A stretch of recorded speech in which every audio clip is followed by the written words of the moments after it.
오늘 요한복음 4장 46절부터 54절 말씀 읽으셨는데 그 말씀 통해서 믿고 가더니라는 제목으로 우리 같이 말씀 나누도록 하겠습니다. 여성교회 헌신예배를 맞이해서 제가 꼭 드리고 싶은 말씀이었던 것 같습니다. 믿고 가더니.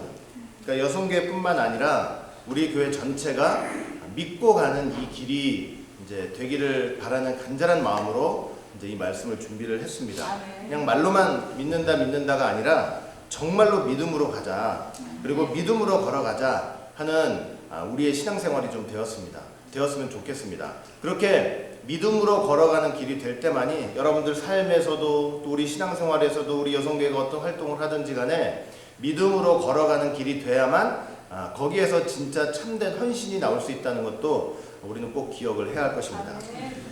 자, 오늘 본문을 볼 때 예수님께서 갈릴리 가나에 도착을 하셨습니다. 갈릴리 가나는 여러분들도 잘 기억이 나시겠지만 예전에 예수님께서 한번 그곳에 도착을 하셨을 때 물을 포도주로 만드셨던 그 기적을 일으키셨던 그런 현장이 바로 갈릴리 가나였죠. 자, 그런데 예수님께서 그렇게 갈릴리 가나에 도착하셨다는 소식을 어떤 왕의 신하가 들었습니다. 근데 그 왕의 신하는 가나에 살던 분이 아니고 이제 떨어져 있는 가버나움이라는 곳에 살던 분인데 그 왕의 신하에게 한 아들이 있는데 아주 열병으로 심한 열병으로 아주 고통을 당하고 있는 그런 상황이었습니다. 가버나움에서 가나까지가 약 32km 정도가 돼요. 32km 정도가 되면은 마일로 따지면 얼마 정도가 되는 거죠? 한 20마일 되려나요? 하여튼 꽤 멀어요. 꽤 멀어가지고 여러분들 뭐 우리가 걷는 생각만 해도 1마일 걸으면은 한 15분, 20분 걸리잖아요. 근데 그렇게 저렇게 계산을 해보면은 하여튼 아침에 출발을 하면 저녁에 도착할 수 있는 그런 거리예요. 그러니까 하룻길이죠, 거의. 그러니까 그렇게 떨어져 있는 곳이 가버나움인데 예수님께서 갈릴리 가나에 도착을 하셨다는 소식을 듣고 이 왕의 신하가 이제 불이 나게 출발을 해가지고 예수님이 있는 가나로 향했습니다. 뭐 성인이라고 해도 방금 말씀드렸지만 하루길이 걸리는데 아침에 출발하면 저녁에 도착하는 그런 거리인데 절대로 가까운 거리는 아니었겠지만 그래도 아들이 너무나 열병으로 이제 죽기 직전이 돼가지고 그렇게 이제 그 길을 걸어가고 있었던 것이죠. 여러분 한번 생각을 해보세요. 예수님을 만나러 가기 위한 그 길이 하루 종일 건너가는 그 길이 사실은 얼마나 마음이 조마조마하고 불안했겠습니까? 내 아들 죽으면 어떡하나, 내 아들 죽으면 어떡하나, 이런 마음으로 마음이 콩탕콩탕하면서 불안하고 초조하고 그렇게 안심이 안 된 상태로 예수님을 만나러 그렇게 가고 있지 않았겠냐고요. 어떻게 보면 예수님을 만나기 위해서 가는 이 길, 마음이 불안하고 초조하고 내 아들 죽으면 어떡하나 생각하면서 그렇게 불안하게 가는 이 왕의 신하가 가는 이 길은 예수님 만나기 전 우리 인생들이 걸어가는 길 같습니다. 우리가 여러 가지 문제가 있고 또 심각한 문제도 있고 또 해결하지 못하는 많은 문제들이 있는데 그런 문제들을 이거 해결되지 않으면 어떻게 하나, 난 어떻게 사나 이렇게 하면서 불안하고 초조하고 그렇게 조마조마한 마음으로 걸어가고 있는 예수님 만나기 전에 걸어가고 있는 그 인생들을 보는 것 같습니다. 그런데 그렇게 걸어가다 보니 생각해 보세요. 만약에 1시간을 걸어도 그렇게 불안하고 초조한 마음을 가지고 가다 보면 그 1시간이 10시간 같아요. 얼마나 힘들고 어려운 길이 되겠어요? 한 걸음 한 걸음이. 그런데 우리의 신앙생활이 이런 신앙생활이 좀 되면 안 될 것 같아요. 믿는 사람들이 우리의 삶 속에서 또 우리 여성교회가 우리 교회 신앙생활 했던 여러분들 모두가 이렇게 믿음의 길을 하나하나 걸어가는데 불안하고 초조하고 안심이 안 되고 조마조마해가지고 하루를 걸어도 열흘 걷는 것 같고 1시간을 걸어도 10시간을 걷는 것 같은 이런 마음으로 이런 상태로 신앙생활을 해서는 안 되는 것 같습니다. 그거는 예수님 만나기 전이에요. 예수님 만나기 전이니까 그런 불안하고 초조한 마음으로 그렇게 걸어갈 수밖에 없는 것입니다. 자, 마침내 갈릴리 가나에 이 왕의 신하가 당도했습니다. 사실 예수님 앞에 마음이 불안하고 초조한 상태에서 그렇게 하루길을 걸어가지고 예수님 앞에 도착했을 때 얼마나 간절한 마음으로 예수님께 부탁을 했겠어요. 오늘 본문 말씀 보니까 이제 이렇게 부탁을 해요. 가버나움으로 오셔서 내 아들을 좀 고쳐주소서. 저가 거의 죽게 되었습니다. 정말 간절한 마음으로 자기 문제를 예수님께 고백을 했죠. 그 예수님이 너무나 자비와 사랑의 하나님인데 좀 좋게 말씀해 주시면 좋잖아요. 그런데 이 말씀을 듣자마자, 이 얘기를 듣자마자 예수님께서 대답하시는데 그 대답하시는 투가 보통이 아니에요. 아주 노한 음성으로 뭐라고 말씀을 하시냐면, 너희는 표적과 기사를 보지 않으면 도무지 믿지 못하느냐, 이렇게 대답을 딱 하시네. 그러니까 이게 무슨 말이냐면, 야, 너희들 눈으로 엄청난 기적이 일어나는 것을 꼭 봐야만 그렇게 믿겠느냐, 이런 말씀이에요. 이거 어떻게 보면은 왕의 신하만 들으라고 하시는 말씀이 아니었겠죠.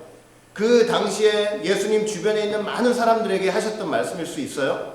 그렇게 내가 너희들에게 많은 것을 보여줬는데도 이렇게 믿지 못하느냐, 꼭 봐야만 믿느냐 하는 책망의 말씀일 수 있어요.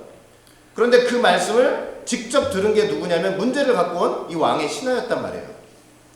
그러니 왕의 신하가, 본인 왕의 신하 아니에요? 신하. 아주 속이 뒤집어질 수 있었죠. 그리고 자존심이 무척 상했을 수도 있습니다. 왕의 신하로서 자기는 최고의 권력자인데, 목수의 아들 아니에요? 예수님이지만 목수의 아들. 그것도 예수님께서 얼마나 갖은 오해를 받고 계세요? 뭐 2단이니 3단이니. 그런데 이 왕의 신하는 그런 소리 저런 소리 다 마음에 접어두고 이렇게 주님 앞에 자존심 꼭꼭 숨겨놓고 주님 앞에 딱 나왔는데 주님께서 험한 소리를 해대시니까 사실은 얼마나 기분 나쁠 수 있어요. 그런데 왕의 신하가 있잖아요. 이 순간 어떻게 딱 했냐면, 그 말을 듣는 순간 딱 어렵겠어요. 여러분들 문제 가지고 딱 나갔더니 예수님이 넌 꼭 봐야만 믿어? 그럼 여러분들 마음이 어땠겠냐고요. 그냥 뒤집어졌겠죠. 그렇죠? 자존심도 상하고. 그런데 왕의 신하가요, 그 말씀을 딱 듣는 순간요, 순간 정말 하나님의 은혜가 임했겠죠. 마음을 딱 정리했어요. 기분 나쁘고 자존심 상했던 그 마음을요, 순간 마음으로 딱 정리를 하고 그 기분 나쁘고 불쾌한 마음이 얼굴로 튀어나오지 않았습니다. 그러니까 예수님 앞에서 안색이 변하지 않았어요. 얼굴을 붉히지 않았다는 거예요.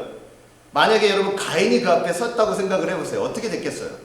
가인이 섰으면 그냥 얼굴이 불그락 해가지고 순간적으로 안색이 변했을 것입니다. 여러분 갈라디아서 5장 보시면 많이 읽으셨죠? 성령의 열매가 몇 가지가 있어요. 9가지 있잖아요. 그 9가지 성령의 열매 중에 뭐가 있냐면 온유가 있어요. 온유. 그런데 원롱사님이 이 온유를, 우리가 온유하면 여러 가지 측면에서 설명할 수 있겠지만 참 재밌는 말씀을 하시면서 이렇게 설명을 해주셨는데, 온유가 어떤 것이냐라고 말씀을 하시면서 이런 말씀을 하시더라고요. 야, 온유는 바보 천치같이, 뭐처럼요? 바보 천치같이 누가 뭐라고 말해도 밝은 얼굴, 웃는 얼굴을 보이는 게 바로 온유다, 이러시는 거예요. 그러니까 제가 그 말을 듣고, 그래, 바보 천치같이 누가 뭐라고 해도 그냥 웃는 얼굴, 밝은 얼굴. 그런데 웃는 얼굴, 밝은 얼굴, 그 속에 그 마음을 그렇게 하기까지 그 마음을 정리하고 자기 마음을 단속하고, 이게 보통이겠냐고요. 그러니까 그게 진짜 온유라는 거예요. 그게 성령의 열매가 돼야 된다는 거예요. 우리 여성교회 이 여러분들이, 회장님을 비롯해서 여성교회 여러분들이 왜 조그만 교회라고 해도 뭐 일을 하다 보면 이런 일 저런 일 있고 사람과 부딪히기도 하고, 그러나 여러분들이나 저나 가져야 될 가장 중요한 덕목 중에 하나가 바로 뭐냐면 온유예요. 속에서 부글부글 자존심 상하고 기분 나쁘고, 그럼에도 불구하고 바보 천치 소리를 듣는 한이 있더라도 얼굴 붉히지 않고 밝은 얼굴로 웃는 얼굴로 서로 대하면서 그런 온유가 있을 때 하나님이 그 마음을 보시는 거예요. 여러분 이 왕의 신하 있잖아요. 왕의 신하. 주님 앞에서요, 그런 험한 말 듣고도 자기한테 지금 보통 문제 아니에요. 아들이 죽느냐 사느냐 문제인데 너 봐야 믿어? 그런데도 불구하고 얼굴색 하나 변하지 않았어요. 얼굴색 하나 변하지 않았다니까요. 예수님께서 그 마음 딱 보셨어요. 그 마음 딱 보셨어. 인간 생각으로 보면 신경질 부리고 떠날 만한데 그러지가 않아요. 놀라운 끈기. 그 왕의 신하 마음 가운데 있는 놀라운 끈기. 진짜 응답받을 때까지 내가 무슨 수를 써서라도 주님 앞에서 나오는 그 답을 얻고 갖게다 할 때까지는 끝까지 자신을 참고 인내하면서 끈기 있게 예수님 앞에 그렇게 답을 얻기까지 온유한 모습으로. 네? 여러분 뭐 끈기 있는 분 하면은 당연히 예수님이죠. 이 뭐 왕의 신하 그 한마디 갖고 자존심 상했다고 하지만 예수님 생각해 보세요. 하나님의 아들 아니에요? 하나님의 아들은 온 우주의 창조자시고 온 우주의 왕이신데 이 땅에 내려오셔가지고 그 벌레만도 못한 인간들한테 얼마나 많은 핍박과 환난 받아요. 오해받아요. 자존심 상한 걸로 따지면은 예수님처럼 자존심 상하시는 분이 어디 있어요, 세상에. 나중에는 사람들이 가장 수치스럽게 생각하는 십자가까지 달려서 다 벌거벗겨가지고 그런 수치가 어디냐고요. 그런데도 아버지가 맡겨주신 그 뜻을 이루기 위해서 끝까지 끈기 있는 믿음으로 끝까지 참고 인내하시는 거 보세요. 자존심 기분 나쁜 거 생각하면 예수님이 세상에서 가장 억울하신 거예요. 세상에서 가장 억울하신 분이에요. 주님이 그 왕의 신하 보면서 나만 이런 줄 알았더니 야, 너 왕의 신하 내가 그렇게 자존심 건드렸는데도 너 아무 얘기하지 않는구나. 너 진짜 끈기가 있는 사람이구나. 예수님께서 그 마음을 보셨다니까요. 이 왕의 신하가요, 예수님한테 험한 말을 듣고도 주님 앞에서 기분 나빠하지 않는 데서 더 나아가지고 더 자신을 낮췄어요. 더 자신을 낮춰가지고 어떻게 했냐면 주여, 주여, 내 아이가 죽기 전에 내려오소서. 이렇게 하시면서 예수님을 주라고 고백하고 주라고 인정을 한 것입니다. 그 고백 딱 들으시고요, 예수님 벌써 마음 보셨잖아요. 이제 응답해 주세요. 응답을 어떻게 해주시냐면 야, 그래, 빨리 가자. 나랑 같이 나하고 손잡고 빨리 가가지고 내가 빨리 그 아들 안수해주고 만져줘가지고 내가 깨끗이 낫게 해줄게. 그러면 나을 거야. 여러분, 이게 응답이 아니에요. 이게 응답이 아니고 딱 뭐라고 한마디 딱 하시냐면 요, 가라, 네 아들이 나았다, 이러시는 거예요. 이 말씀 한마디가 주님의 응답이었어요. 이 말씀 한마디가 예수님의 선포죠. 예수님께서 이미 이 말씀을 하실 때 그냥 신하한테 말씀하시는 것 같지만 그게 아니에요. 이 말씀을 어떻게 하시냐면 보내신 거예요. 어디다 보내셨냐면 그 32km 떨어져 있는 가버나움에 살고 있는 그 왕의 신하의 아들한테 이 치료의 말씀을 보내신 거예요. 그게 응답이 된 것입니다. 하나님의 말씀은 시공간을 초월하는 말씀이잖아요. 여러분, 그래서 우리가 지금 읽고 있는 이 하나님의 말씀 성경 배우고 있는 이 말씀이 이렇게 뭐냐면 시공을 초월하는 말씀인 것을 여러분들 꼭 기억하시기 바랍니다. 여러분, 우리가 말씀을 들으면서도 우리는 어떻게 하냐면 항상 이 시간에 gat혀 있고 이 공간에 gat혀 있고 내가 처한 환경에 갇혀 있어요. 그러는 바람에 하나님 말씀의 능력을 제대로 믿지 못한단 말이에요. 말씀해도 말씀 받아도 말씀 들어도 나는 이거밖에 안 돼. 난 이게 나의 다야. 그냥 그렇게 자기를 그렇게 가둬놓고 있는 거예요. 그러나 여러분들이 지금 듣고 배우고 있는 이 말씀은 실은 우리가 알지도 못하는 시간과 알지도 못하는 공간에 벌써 이미 가셔가지고 모든 뜻을 이루신 말씀이라는 것을 여러분들 꼭 기억하시길 바라겠습니다. 여러분, 왕의 신하는 가라, 네 아들이 살았다 하는 순간요, 그 말씀 믿어지는 거예요. 그렇게 믿어지는 거예요. 그렇게 믿어져가지고 어떻게 갔다고 다시 가버나움으로 돌아갔다고 성경에서 표현을 하고 있냐면 이렇게 표현을 하고 있어요. 그 사람이 예수의 하신 말씀을 믿고 가더니 라고 말씀을 표현하고 있어요. 이렇게 표현을 하고 있어요. 믿고 갔다고 말씀을 하고 있어요. 믿고 갔다. 여러분, 이렇게 믿고 가는 길에 불안함이 있었겠어요? 초조함이 있겠어요? 막 조마조마하는 그런 게 있었겠어요? 없었겠어요? 그런 게 이제부터는 없는 거예요. 이제 믿고 가는 길에는 그게 없어요. 불안한 마음이 없어요. 살았다 하시는 그 말씀을 믿고 가는 길이기 때문에 불안함이 있는 것이 아니고 오히려 이제부터 가는 그 길은 힘이 나는 길이에요. 어떻게 될까 불안하고 조마조마한 것이 아니고 힘이 나고 소망이 넘치는 그런 길이 되는 것입니다. 이제는요, 하루길 가는 길 다시 걸어가면서 이제 초조하지가 않아요. 불안하지가 않아요. 불안할 때는 1시간이 10시간 됐더니 10시간 갔더니 이제 10시간을 걸어가는 그 길이 1시간도 안 되는 것 같아요. 얼마나 기쁘고 힘이 나고 소망이 있는지. 소망이 생기면 여러분 얼마나 마음이 기쁘면요, 10시간이 1시간 같은 거예요. 그러니까 1000년이 하루 같은 그 시간을 경험하는 거예요. 여러분, 베드로가 말했잖아요. 1000년이 하루 같고 하루가 1000년 같다. 이거는 우리가 사는 이 시간 속에서 경험할 수 있어요, 없어요? 절대로 경험할 수 없어요. 1000년이 하루 같은 시간은요, 오직 하나님 안에서만 경험할 수 있는 시간인 거예요. 하나님이 주시는 위로와 소망을 가질 때만이 경험할 수 있는 시간이 1000년이 하루 같은 시간이에요. 그건 하나님 밖에서는 절대 알 수도 없어요. 그게 뭔지. 백날 귀로 들으면 뭐예요? 내 안에 하나님 말씀이 임하셔가지고 나한테 소망을 주지 못하고 기쁨이 되지 않으면 그게 뭔지를 몰라요. 그러니까 보면서 망하는 거야. 보면서. 말씀 들으면서 망하는 거야. 경험 못하니까.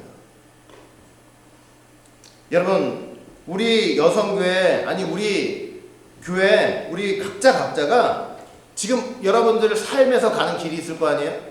그리고 우리 여성교회가 목표에서 가는 길이 있을 거고, 우리 교회가 가는 길이 있을 거고, 여러분, 이 모든 우리의 가는 길이 이처럼 왕의 신하가 이제 응답을 받고 가는 길, 그 길은 믿음의 길이라고 그랬잖아요. 그렇게 믿고 가는 그러한 길이 좀 되었으면 좋겠습니다. 야, 안 풀리면 어떡하지? 이거 안 되면 어떡하지?